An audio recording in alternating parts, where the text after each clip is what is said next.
YouTube land, welcome to this new video. I'm going to do 2 tips about to improve the performance and a really nice useful tip with the button mapper. But the other thing is I just want to show you the speed difference between this 2018 television of Sony compared to the 2020 television of Sony. So let's do the magic and change this television into the new one. Yeah?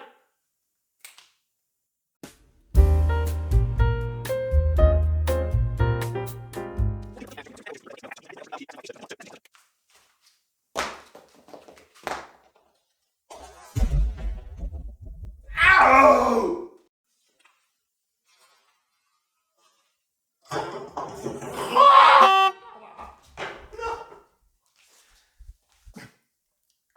So I want to do a change. I want to get rid of this, make the transition, and then this is gone. What I did, I kicked over the flowers so all the water is spreading. I will guess I will stick with this. It is not happening today.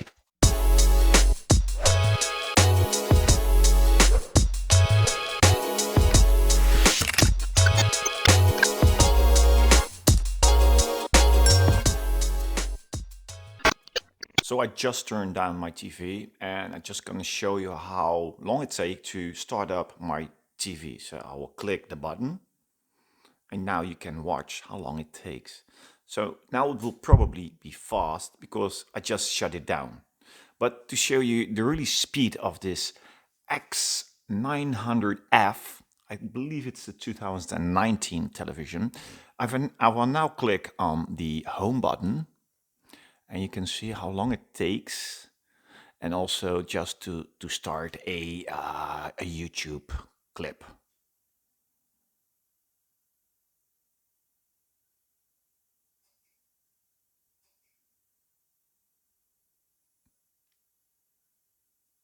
And there you have it.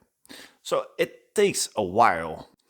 So here we have the new Sony, well, not newest because it's the 2020 model. It's the X95H because you already have the J if I'm not mistaken. But looking at the specs and I thought this is a much better deal for me for a much better price. But now where I'm interested in is it faster than my previous Sony TV? So here you have it.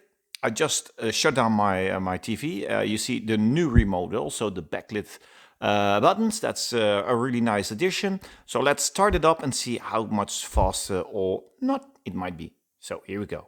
Click.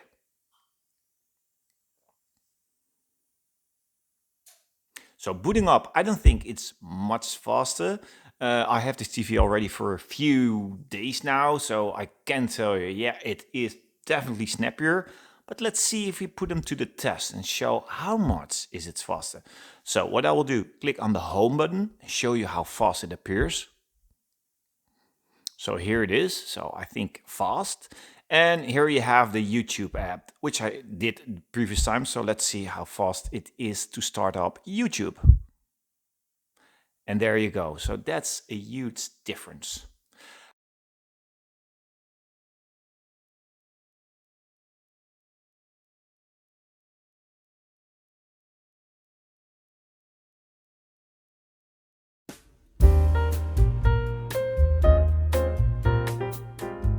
And that is, if you go to an application which is free to download, you can have a button mapper, as you can see here.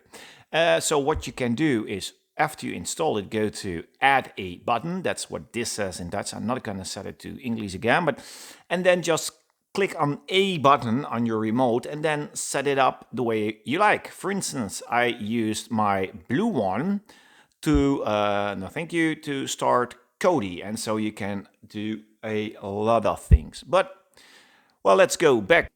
And in this case, I use this blue button here. So what I now will do is just press it, and then you will see it will start Kodi. So I don't even have to go to home and select the shortcuts. I can directly access it from my remote. I think that's, well, if that is impressive or nice to have, I don't know what it is.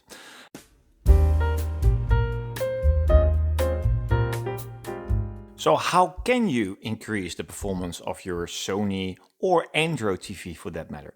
Well, go to the settings, and again, it's in Dutch, but okay, go to the settings and go to device preferences, I guess.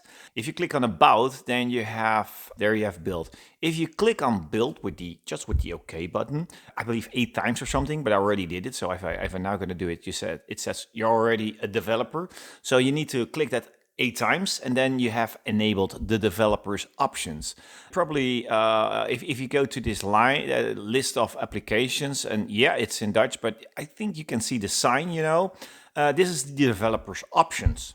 If you click on it and go way down, you will probably see a lot of settings, but the only setting that I'm going to do is animation scale, transition scale. It's in Dutch again, but just set it to 0.5, and it reduces or increases the performance by 50%, and that helps out in the overall experience of a faster system.